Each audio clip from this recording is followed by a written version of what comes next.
ఊహించుకోండి, ప్రాణమిస్తానని మాటిచ్చిన పెదాలతోనే ఆయనెవరో నాకు తెలియదు అని 3 సార్లు బొంకిన ఒక ద్రోహి ఒంటరిగా చీకట్లో కూర్చుని వెక్కి వెక్కి ఏడుస్తున్నాడు. తన సొంత బలం మీద ఉన్న అతి విశ్వాసం ఆ రాత్రి కన్నీరుగా కరిగిపోయింది. యేసుప్రభు పునరుద్ధానుడైన తరువాత సముద్ర తీరంలో అతన్ని కలిశాడు. కోపం లేదు, శిక్ష లేదు, కేవలం ఒకే ఒక్క ప్రశ్న: వీరికంటే నీవు నన్ను ఎక్కువగా ప్రేమిస్తున్నావా? అంటే దైవికమైన షరతులు లేని అగాపే ప్రేమతో ప్రేమిస్తున్నావా అని దేవుడడిగాడు.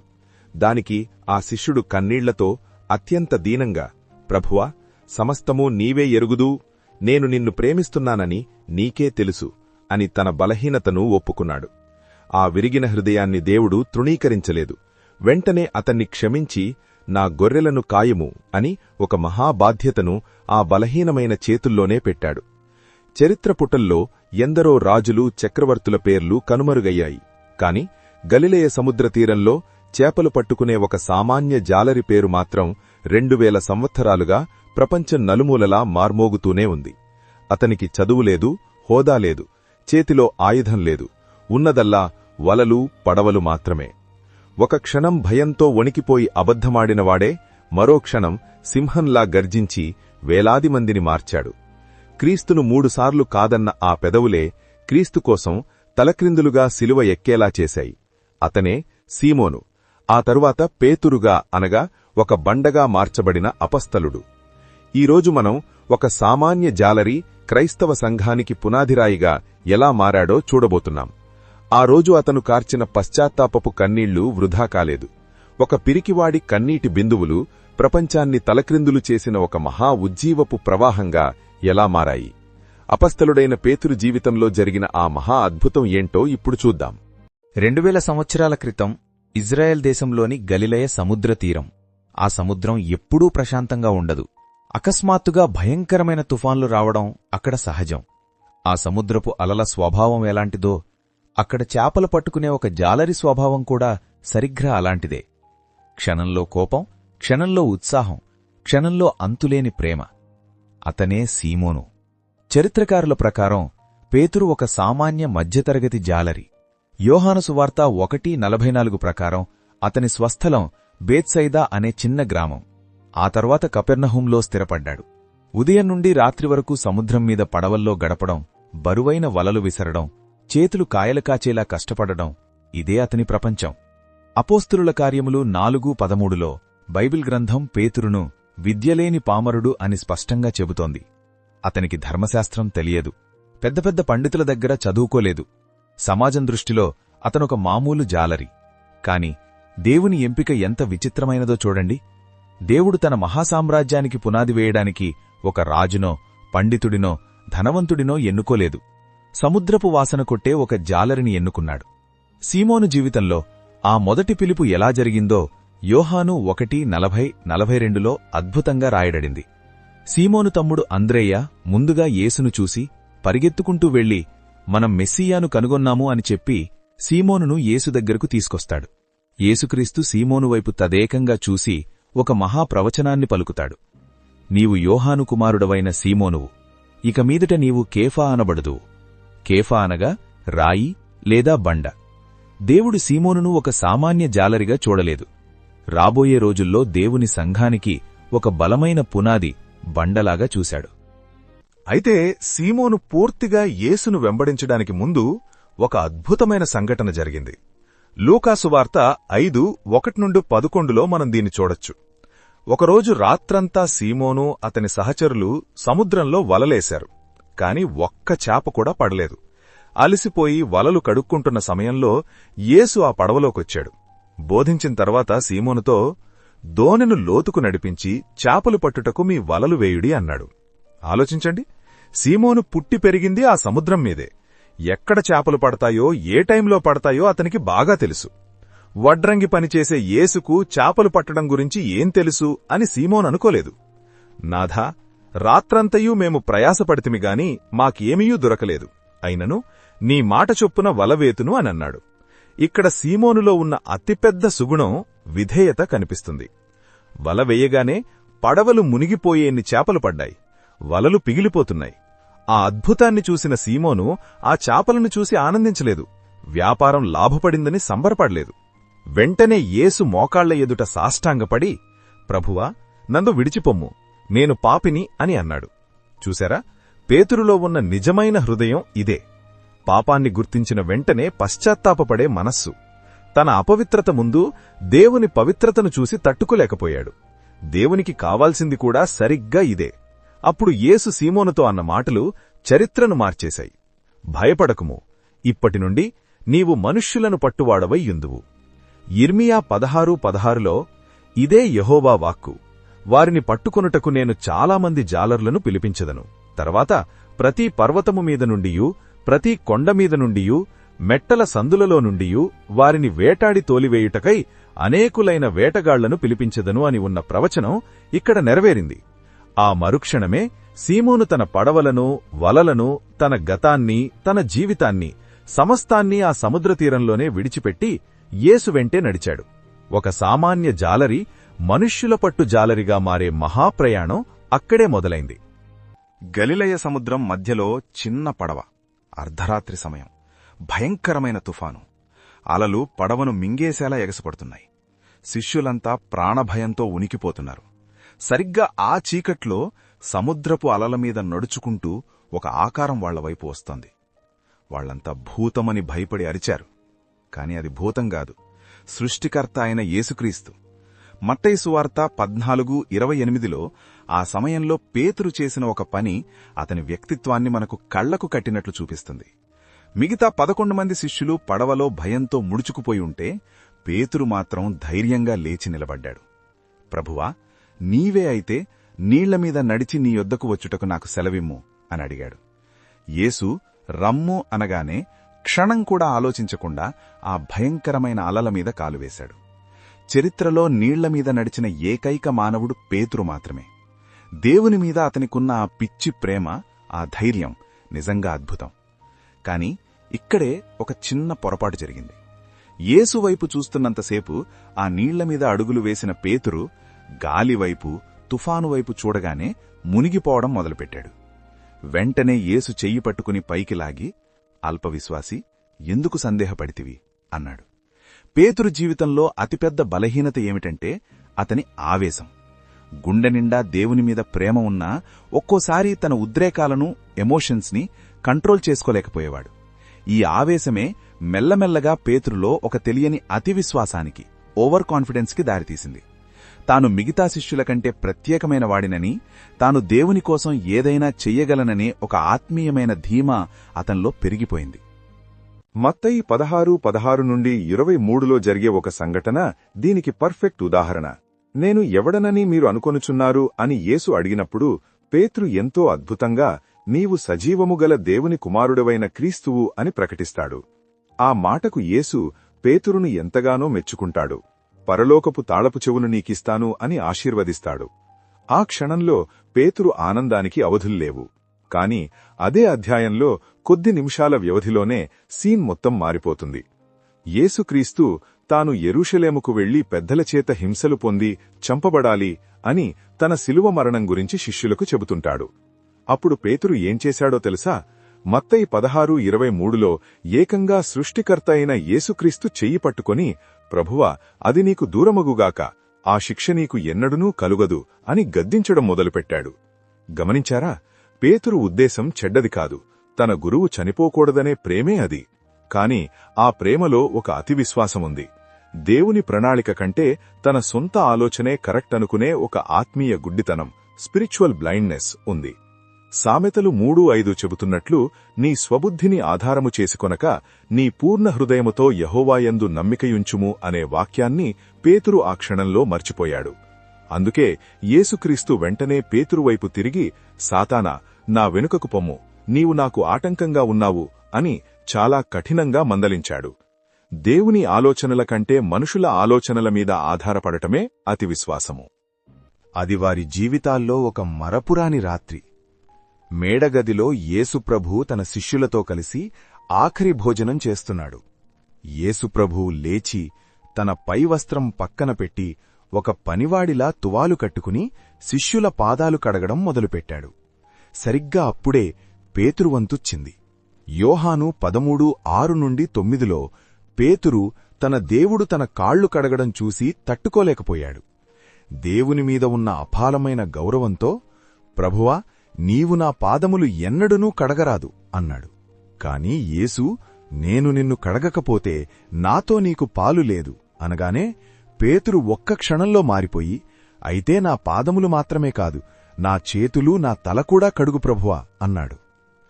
ఆ భోజనం సమయంలో యేసు ప్రభువు ఒక భయంకరమైన సత్యాన్ని బయటపెట్టాడు. లూకా 22:31-32లో పేతురును చూసి యేసుప్రభు అన్న మాటలు, సీమోనూ సీమోనూ, ఇదిగో గోధుమల వలె మిమ్మును జల్లించుటకు సాతాను మిమ్మును కోరుకొనెను. అయితే నీ నమ్మిక తప్పిపోకుండున్నట్లు నేను నీ కొరకు వేడుకొంటిని. గమనించారా? యేసుప్రభువు సాతాను నిన్ను ముట్టుకోకుండా నేను ఆపుతాను అని చెప్పలేదు. నీ విశ్వాసం పడిపోకుండా నేను నీకోసం ప్రార్థించాను అన్నాడు. మార్కు 14:29 మరియు మత్తయి 26:33లో పేతురు ఏమన్నాడో తెలుసా? వీరందరూ అభ్యంతరపడినా నేను అభ్యంతరపడను. లూకా 22:33లో నీతో కూడా చనిపోవడానికైనా నేను సిద్ధం. పేతురు అబద్ధం చెప్పలేదు. నిజంగానే తన ప్రాణం ఇద్దామనుకున్నాడు. కాని తన హృదయం ఎంత బలహీనమైనదో అతనికి తెలీదు. ఇర్మియా 17:5 ఒక స్పష్టమైన హెచ్చరిక ఇస్తుంది. నరులను ఆశ్రయించి శరీరులను తనకాధారముగా చేసుకొనుచు తన హృదయమును యెహోవా మీద నుండి తొలగించుకొనువాడు శాపగ్రస్తుడు. సరిగ్గా పేతురు చేసింది ఇదే. మిగతా వాళ్లందరూ పడిపోయినా నేను మాత్రం పడిపోను అని ఇతరులతో తనను తాను పోల్చుకొని అతిశయించాడు. వెంటనే యేసుప్రభు ఆప్యాయంగా కాని ఎంతో భారంగా, పేతురు, ఈ రాత్రి కోడి కూయకముందే నీవు నన్ను ఎరుగనని 3 సార్లు చెబుతావు అని ప్రవచించాడు. ఆ తరువాత వారు గెత్సెమనే తోటలోకి వెళ్లారు.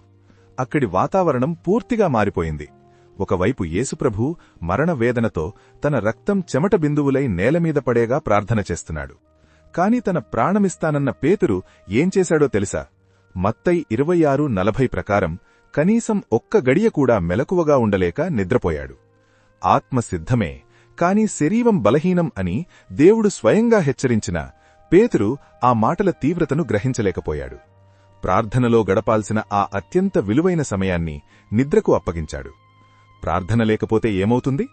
ఆత్మీయత తగ్గిపోయి శరీర బలం మరియు ఆవేశం ఆధిపత్యం చెలాయిస్తాయి. సరిగ్గా అదే జరిగింది.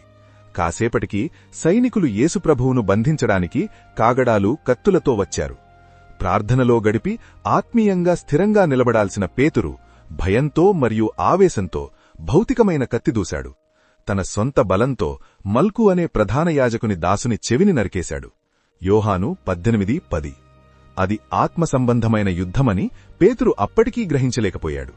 మనుషుల కత్తితో దేవుని రాజ్యాన్ని కాపాడాలనుకున్నాడు. కాని యేసు అతన్ని వారించి ఆ తెగిన చెవిని ముట్టి స్వస్థపరిచాడు. ఆ తర్వాత ఏమాత్రం ఎదిరించకుండా తన్ను తాను సైనికులకు అప్పగించుకున్నాడు. ఆ క్షణంలో పేతురు కళ్ల ముందు ప్రపంచం చీకటైపోయింది. తన భౌతిక బలం, తన ఆవేశం, తన కత్తి ఏమాత్రం పనిచేయవని అతనికి స్పష్టంగా అర్థమైంది. తన గురువు బంధించబడ్డాడు. తన ఆత్మవిశ్వాసం కుప్పకూలిపోయింది. మిగిలిన శిష్యులంతా భయంతో పారిపోయారు. తన సొంత బలం తన్ను ఎంత ఒంటరిని చేసిందో పేతురుకు అప్పుడు తెలిసొచ్చింది. గెత్సెమనే తోటలో బంధించబడిన యేసును ప్రధాన యాజకుడైన కయపా ఇంటికి తీసుకువెళ్లారు. అక్కడ యేసుకు అన్యాయమైన విచారణ జరుగుతోంది. ముఖం మీద ఉమ్మివేస్తున్నారు, గుద్దుతున్నారు. శిష్యులంతా ప్రాణభయంతో ఎక్కడికో పారిపోయారు. కాని పేతురు మాత్రం పారిపోలేదు. మత్తయి 26:58లో ఒక అద్భుతమైన మాటుంది. పేతురు దూరముగా ఆయన వెంట వెళ్లి. దూరముగా, ఈ ఒక్క పదం అప్పటి పేతురు మానసిక సంఘర్షణకు అద్దం పడుతుంది. యేసుక్రీస్తు మీద ఉన్న ప్రేమ ఆయనను పూర్తిగా వదిలి వెళ్లనివ్వలేదు. అదే సమయంలో లోకం గురించిన, ప్రాణాల గురించిన భయం ఆయనను ప్రభువుకు దగ్గరగా వెళ్లనివ్వలేదు. పరిస్థితులు ఏమవుతాయో చూడాలనే ఆతృత, పట్టుబడితే ఏమవుతుందోననే ప్రాణభయం, ఈ రెండింటి మధ్య పేతురు ఒక సురక్షితమైన దూరాన్ని ఎంచుకున్నాడు. ఆ రాత్రి భయం గుప్పిట్లో చిక్కుకున్న పేతురు 3 దశల్లో తన ప్రభువును ఎలా కాదన్నాడో బైబిల్ మనకు అత్యంత పారదర్శకంగా చూపిస్తోంది. మత్తయి 26:69-70లో పేతురు బయట ఆవరణంలో కూర్చుని ఉండగా ఒక చిన్నది సేవకురాలు అతని దగ్గరకు వచ్చి, నీవునూ గలిలయుడైన యేసుతో కూడా ఉంటివి కదా అని అడిగింది. ప్రాణభయం అతన్ని కమ్మేసింది. అందరి ముందు నీవు చెప్పునది నాకు తెలియదు అని మొట్టమొదటిసారిగా అబద్ధమాడాడు. మొదటిసారి అబద్ధమాడిన తరువాత పేతురు మనస్సాక్షి గద్దించి ఉండాలి. అక్కడ నుండి తప్పించుకోవాలని వాకిట్లోకి వెళ్లాడు. కాని అక్కడ మరో చిన్నది అతన్ని చూసి వీడునూ నజరేయుడైన యేసుతో కూడా ఉండెనని అక్కడి వారితో చెప్పింది. మొదటిసారి కేవలం తెలియదు అన్న పేతురు ఈసారి పాపంలో ఇంకొక మెట్టు కిందకు దిగాడు. మత్తయి 26:72 ప్రకారం ఆ మనుష్యుణ్ణి నేనెరుగనని ఒట్టు పెట్టుకుని మరీ బొంకాడు. సుమారు 1 గంట గడిచింది. పేతురులో భయం తారాస్థాయికి చేరుకుంది. కొంతసేపటి తర్వాత అక్కడ నిలబడి ఉన్నవారు పేతురు దగ్గరకు వచ్చి, నిజముగా నీవును వారిలో ఒకడివే, నీ పలుకే నిన్ను స్పష్టపరచుచున్నది అని నిర్ధారించారు. అందుకతడు, ఆ మనుష్యుని నేనెరుగనని చెప్పి శపించుకొనుటకును ఒట్టుపెట్టుకొనుటకును మొదలుపెట్టెను.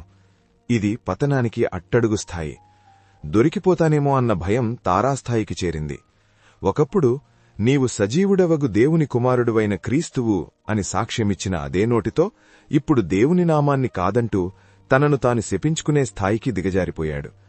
భయం మనిషిని ఎంత గుడ్డివాడిగా చేస్తుందో ఈ సంఘటన నిరూపిస్తుంది.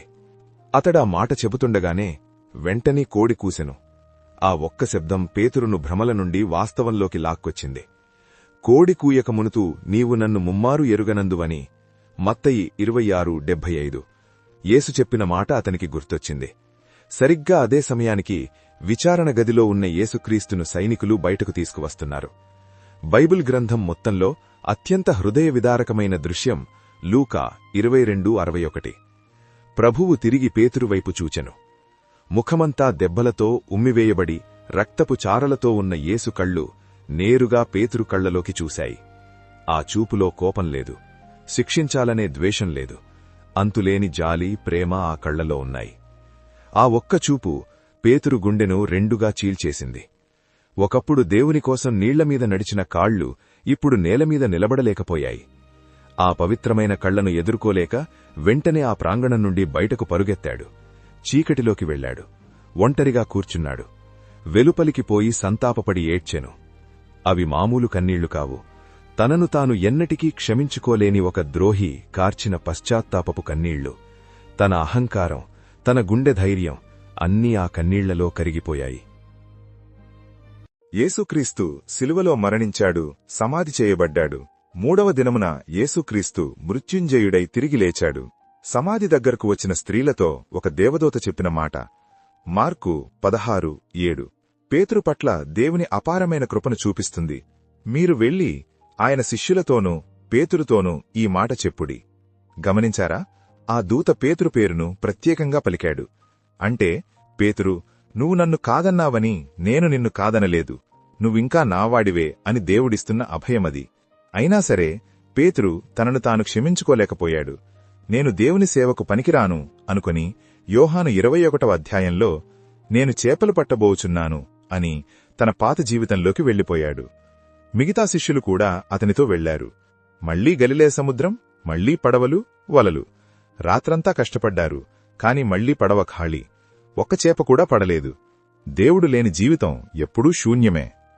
ఉదయాన్నే ఒక అపరిచిత వ్యక్తి తీరంలో నిలబడి కుడివైపు వలవేయమన్నాడు. వలవేయగానే 153 పెద్ద చేపలు పడ్డాయి. ఆ అద్భుతాన్ని చూడగానే పేతురుకు అర్థమైపోయింది, ఆయన ప్రభువు అని. క్షణం కూడా ఆలోచించకుండా సముద్రంలోకి దూకి ఈదుకుంటూ యేసు దగ్గరకు పరిగెత్తాడు. తీరానికి రాగానే అక్కడ ఒక అద్భుతమైన దృశ్యం కనిపిస్తుంది. యేసు అక్కడ ఒక చలిమంట వేశాడు. యేసు, రండి భోజనము చేయుడని వారితో అనెను. యేసు వచ్చి ఆ రొట్టెను అలాగే చేపలను కూడా పంచిపెట్టెను. భోజనం పూర్తయ్యాక యేసు పేతురును చూసి అడిగాడు, యోహాను కుమారుడవైన సీమోను, వీరికంటే నీవు నన్ను ఎక్కువగా ప్రేమిస్తున్నావా? పేతురు కన్నీళ్లతో చాలా దీనంగా జవాబు చెప్పాడు, అవును ప్రభువా, నేను నిన్ను ప్రేమిస్తున్నానని నీకే తెలుసు. తనగో అగాపే ప్రేమ లేదని తన అల్పత్వాన్ని దేవుని ముందు ఒప్పుకున్నాడు. యేసు అతని జవాబు విని తృణీకరించలేదు. వెంటనే నా గొర్రెపిల్లలను మేపుము అని ఒక మహాబాధ్యతనప్పగించాడు. పేతురు 3 సార్లు క్రీస్తును కాదన్నాడు. కాబట్టి దేవుడు 3 సార్లు నన్ను ప్రేమిస్తున్నావా అని అడిగి అతని పశ్చాత్తాపాన్ని అంగీకరించి 3 సార్లు తన సంఘాన్ని కాయమని నాయకత్వాన్ని అతనికి తిరిగి ఇచ్చాడు. యేసుక్రీస్తు ఆరోహణమైన కొన్ని రోజుల తర్వాత యెరూషలేములోని ఒక మేడగదిలో చరిత్రను మలుపు తిప్పే మహా అద్భుతం జరిగింది.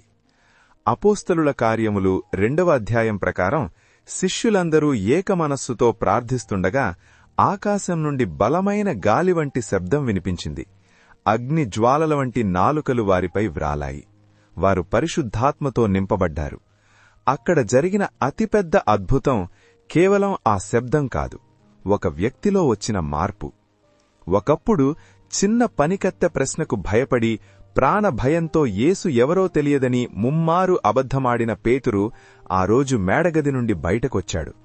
చీకట్లో దాక్కున్న వ్యక్తి ఇప్పుడు వేలాది మంది యూదుల ముందు, ప్రధాన యాజకుల ఎదుట ఒక సింహంలా నిలబడ్డాడు. మీరు సిలువ వేసిన ఈ యేసునే దేవుడు ప్రభువుగాను క్రీస్తుగాను నియమించాడు అని ఉరుములాంటి స్వరంతో ప్రకటించాడు. ఆ పశ్చాత్తాపం పరిశుద్ధాత్మ అగ్నితో కలిసి ఒక అద్భుతాన్ని సృష్టించాయి. పేతురు చేసిన ఆ ఒక్క ప్రసంగానికి 3,000 మంది హృదయాలు కదిలించబడ్డాయి. వారు బాప్తిస్మం పొందారు. అలా మొదటి క్రైస్తవ సంఘం జన్మించింది. తన సొంత బలం మీద ఆధారపడిన సీమోనును దేవుడు తన ఆత్మబలంతో నింపి సంఘానికి పునాదిరాయైన ఒక బండగా, రాక్ గా మార్చేశాడు. చరిత్ర సాక్షిగా ఒకప్పుడు ప్రాణభయంతో వణికిన పేతురు తన చివరి శ్వాస వరకు దేవునికోసమే బతికాడు. రోమా సామ్రాజ్యంలో బంధించబడినప్పుడు, నా ప్రభువు చనిపోయినట్లుగా నేరుగా సిలువ ఎక్కే అర్హత నాకు లేదు, నన్ను తలక్రిందులుగా సిలువ వేయండి అని కోరి మరీ దైవ సాక్షిగా ప్రాణత్యాగం చేశాడు. మనందరిలోనూ ఒక పేతురు దాగి ఉన్నాడు. మనమూ కొన్నిసార్లు అతి విశ్వాసంతో అడుగులు వేస్తాం, దారి తప్పుతాం, వైఫల్యాల భయంతో దేవునికి దూరమవుతాం. నా జీవితం ముగిసిపోయింది, దేవుడు నన్నిక వాడుకోడు అని ఒంటరిగా కన్నీళ్లు పెడుతున్నారా? గుర్తుంచుకోండి, దేవుడు మీ పరిపూర్ణతను అడగడం లేదు, మీ విరిగిన మనస్సును కోరుకుంటున్నాడు. మనలోని నేను అనే అహంకారం చచ్చిపోయినప్పుడే దేవుని ఉజ్జీవం మనలో మొదలవుతుంది. ఈరోజు మీరు కార్చే నిజమైన పశ్చాత్తాపపు కన్నీళ్లు వృధా కావు. అవి మీ జీవితంలో దేవుడు నిర్మించబోయే మహాకార్యాలకు పునాదిరాళ్లుగా మారతాయి. మీ బలహీనతను దేవుని చేతిలో పెట్టండి. ఆయన దానిని లోకాన్ని కదిలించే బలముగా మారుస్తాడు. ఆమేన్.